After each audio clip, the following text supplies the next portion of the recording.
Hi family, welcome back to His Girl, His Glory. So I've been reading the book of Acts, and there's a story from that book that when I read it, I was like, what is going on here? So I began to look into why this might have taken place. I'll share that story in just a moment, but before I jump into it, I want to give just a little bit of context, especially if you're new to the Bible or maybe you've never read it before, okay? The book of John, which is right before the book of Acts, where I'll be reading from today, ends with Jesus being crucified, rising from the dead, and then appearing to his disciples. It's this beautiful picture of his love and victory.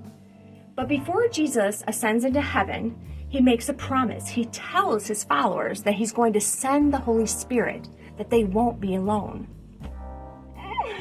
Then we move into the book of Acts. Acts is where the church begins. It's where the promise is fulfilled. In Acts chapter 2, the Holy Spirit is poured out. Ordinary people are filled with the Spirit of God.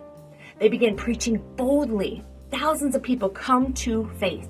There's unity, there's generosity, there's awe, there's sincerity. It's the very beginning of the early church.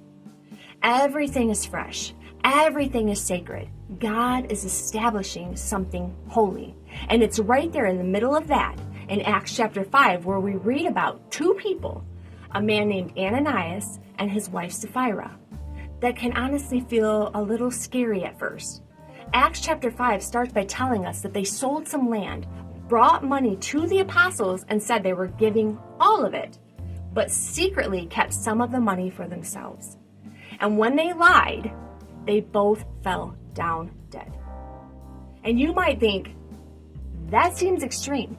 People lie today and don't drop dead. But here's something I learned while studying this story. It isn't about the money. It's about integrity. Peter tells them they were free to keep the money.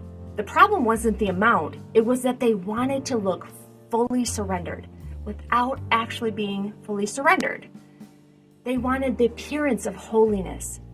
They wanted the reputation of sacrifice, but their hearts were divided. And Peter says something so powerful, that they didn't just lie to people, they lied to the Holy Spirit. That shows us something important. The Holy Spirit is not a feeling.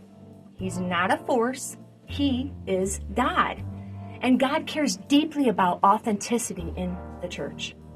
This moment happened at the very beginning of the early church. God was establishing something holy, something pure, something real. He was protecting it from hypocrisy from the start. And I think the takeaway for us today isn't fear, it's reverence. God isn't asking us to perform.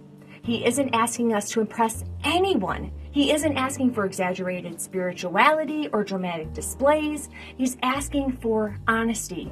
He would rather have your real weakness than your fake strength.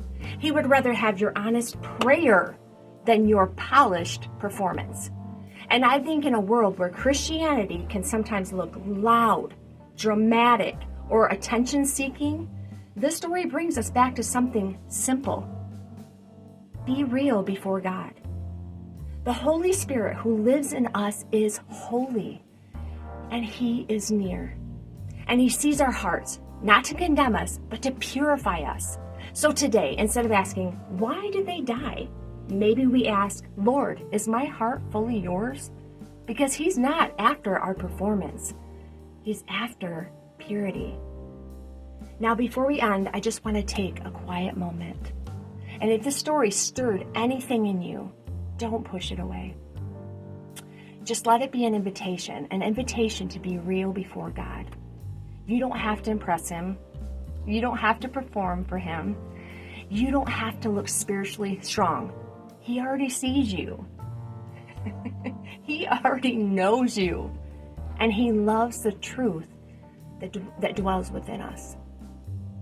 So maybe tonight the simple prayer is this: Lord, make my heart sincere. Where I've been pretending, make me honest.